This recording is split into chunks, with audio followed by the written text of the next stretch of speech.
అమ్మా ఇప్పుడు ఇంటి పక్కన ఎవరున్నారు అంతా ఎవరు ఎదురుగా ఇల్లు ఏమ్మా స్కూల్ డబ్బులు తింటే అందుకు ఇప్పించుకుంటే పోయి ఇంటి పక్కన అడగండి ఎట్లాడమ్మా మీరు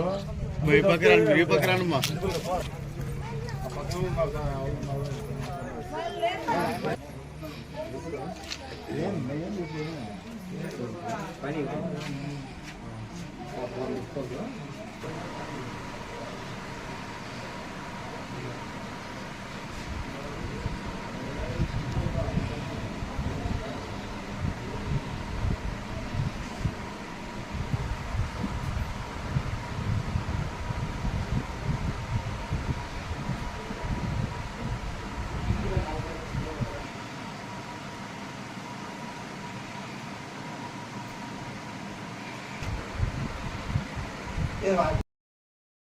పని పోయినాను సార్ 3:30లో బేగాలు వేసేసి బేగం అక్కడ పెట్టేసి పోయినా చీపురు కసువు నూకేకి పోయినాను సార్.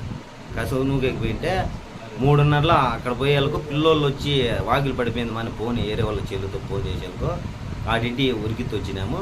అందులోనే ఆడ పెట్టినాము 10,000 రూపాయలు మన ఇద్దరికి చేరే 5,000 జీతం వచ్చేది. ఆడ పెట్టితే ఆ బట్టలన్నీ చిల్లాడేసినారు వేసుకున్నాం. అది మా పరిస్థితి.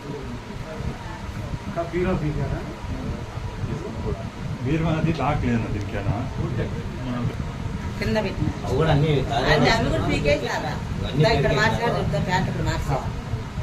అవన్నీ పెరిగేసినారు. రేయొద్దా భయం ఏంటంటే ఇది పాత పగులే జరిగిందంటే కింద చూడ వాడు ఏమంతా సంతలోనా ఎంపీర్ వాళ్ళ డబ్బులు ఉన్నా అదేవరో చూసినారు అట్లా తగ్గదని నేను అక్కడ పోతుందని మా పేద కింద పెట్టించా కింద అవన్నీ పీకేసినారు.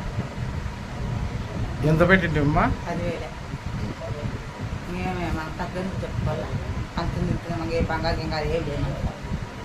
ఎన్ని గంటల కాడ 3:30 పనికి వచ్చినాడు. 3:30 జరిగింది అంతే. నేను ముందుగా పోయినా మళ్ళీ ఆయన వెనక్కి వచ్చినాడు. అట్లా పిల్లలు చూసుకున్నారు. ఫోన్ చేస్తున్నారు స్కూల్ నుంచి వచ్చి స్కూల్ నేను పిల్లలు ఏమన్నా నా మనవాడు వస్తాంటారు. వాడు ఏమైనా బట్టల పాత్రలు పీకేసినారేమంటే యాళ్ళమ్మా బట్టలు తిరిగేసినారు బట్టల చెట్ల పళ్ళు పీకేసినారు అని.